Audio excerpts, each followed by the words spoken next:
America. Oh, say, can you see by the dawn's early night what so proudly we hailed at the twilight's last gleaming, whose broad Congress? stripes and bright stars through the perilous fight o'er the ramparts we watched were so gallantly streaming, and the rocket's red Freedom. glare, the bombs bursting in air, gave proof to the night that our flag was Liberty. still there.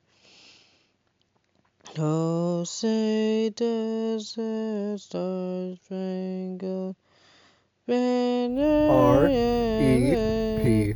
o'er R-E-S-E-N-T-A-T-I-O-N. the land of thee and the home of the brave?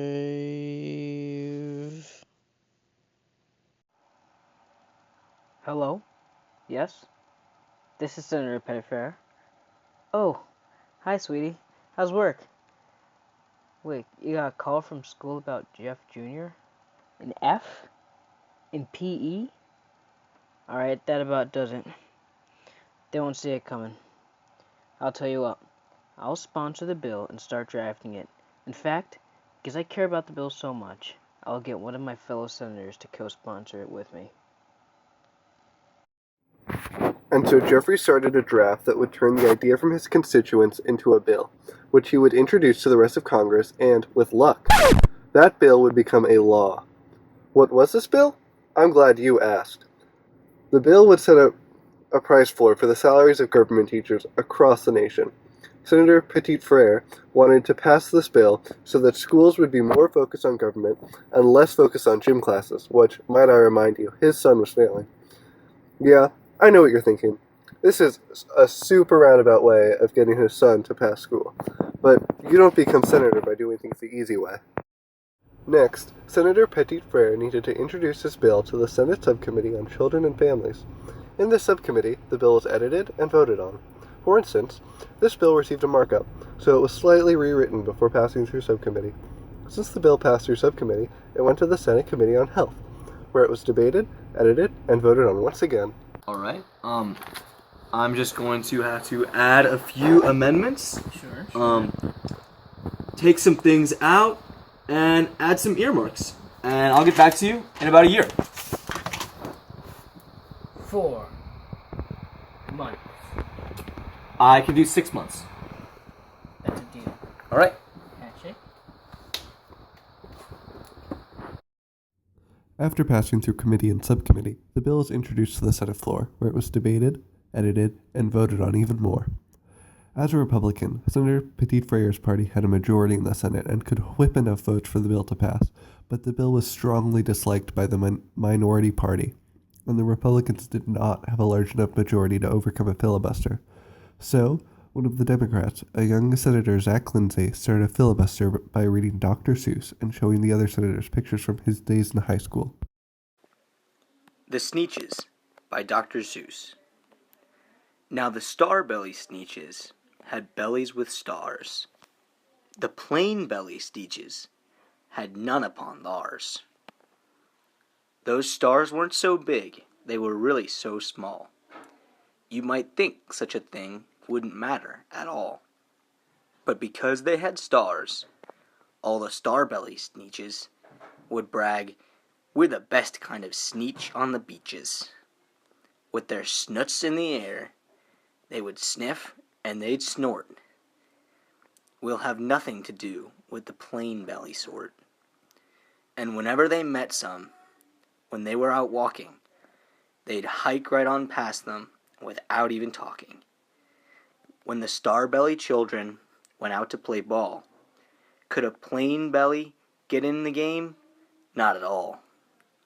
You could only play if your bellies had stars, and the plain belly children had none upon theirs.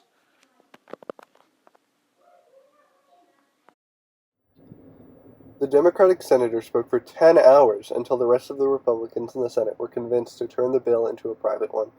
One by one, the Republican senators voted yea on the bill, while the majority of the Democratic senators voted nay. However, since the Republicans had the majority, the bill passed. Since the bill passed through the Senate, it now needed to go to the House of Representatives if it wanted to become a law. However, it first needed to go to the House Rules Committee, where the Speaker of the House and the other members of the committee would decide if the bill was going to be closed or open. Since there were already major changes made to the bill on the floor of the Senate that I am happy with, I move that we make this a closed bill, so that it can only be changed in committee. The rest of the House Rules Committee agreed unanimously, so it was sent to the House Subcommittee on Early Childhood, Elementary, and Secondary Education, where all the Republican representatives voted for it, and all the Democratic senators voted against it.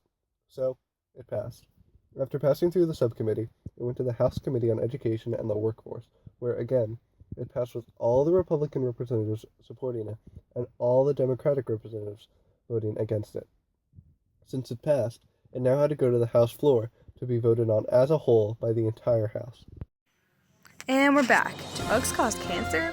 Here with us today is Venomant Vaccine Desire Madison Finn. Thank you for joining us today. Oh, wait, I'm just getting word. There's been a terrifyingly massive tornado that has swept up the middle part of the country, killing nearly everyone in Texas, Arkansas, Oklahoma, Kansas, Nebraska, and the Dakotas. Sorry to interrupt our interview with churlish things, Miss Finn. As the tornado swept through the aforementioned states, the disaster killed a good chunk of Republican representatives to the House. Because of this disaster, the Democrats had the majority in the House, so they could vote nay to the bill. So, the bill was killed on the floor, or what was left of it, in the House of Representatives, and that's the magic of Congress. From the mountains to the prairies to the oceans, white with foam, God bless